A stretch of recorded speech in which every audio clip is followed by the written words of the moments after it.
my name's Chelsea. I'm 24, and I'm from the Eastern Shore of Virginia. 7 months ago, when I was 23, I was diagnosed with stage 3 melanoma. Since then, I've had 2 pretty invasive surgeries, and I'm currently enrolled in a clinical trial at Memorial Sloan Kettering Cancer Center in New York City. In January of this year, 2011, I went to the dermatologist about a mole that had began to scab over. He removed it. He told me there was no need to worry. And 1 week later, well, 10 days later, I was in the dermatologist's office with the nurse taking out the stitches, joking with my boyfriend, laughing with the nurse, when the dermatologist walked in and blurted out that I had melanoma. Not expecting that diagnosis, I started to laugh. Automatically, another dermatologist came in, so there are 2 dermatologists and a nurse, and they're telling me that I would have to begin chemo, I would have to see an oncologist, and I would have to have surgery.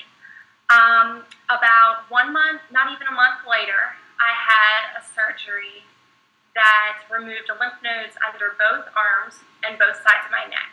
They also took about 5 inches out of my back. I woke up from the recovery. Talk about painful. Not only was I nauseated from the anesthesia, I had no use of my arms. No, I could not look either side. I could not move my head. My sister joked and said that I looked like Mrs. Frankenstein, except I didn't have screws on the other side of my neck. Oh my goodness, my whole life has changed since being diagnosed with melanoma. I went from working a full-time job with a huge net of social friends, a great boyfriend, living in Roanoke, living on my own, to moving back home with my parents because I couldn't take care of myself after the surgeries, to depending on my family to take me to every single appointment. It takes us 5 hours to drive to New York. My mom's with me every step of the way. You know, my life revolves around doctors and blood work and needles and chemo suites. It's nothing like what a 24-year-old should be experiencing. I'm surrounded by people that have always loved the tanning salons. Both of my grandmothers went to a tanning salon.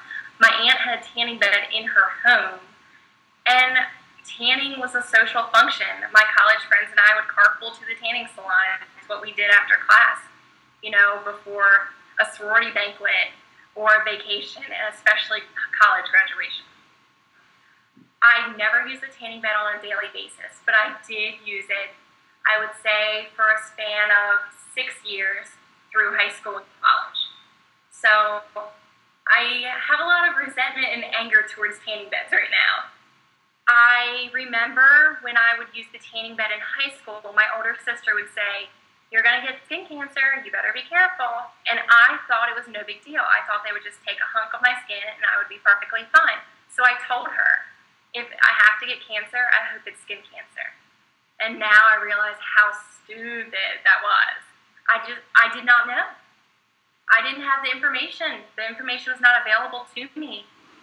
Honestly, I never knew how serious melanoma could be until after I was diagnosed. And it wasn't until my first surgery when I found out that the melanoma had spread to my lymph nodes that I truly realized it is a serious, serious disease. It can kill you. Of course, I'm going to say tanning salons are not worth it. It's not worth what your life becomes, how your life totally changes. I'm nothing like I was 7 months ago. I can say that 100%. It's not just skin cancer. It is a serious, serious disease. It can kill you.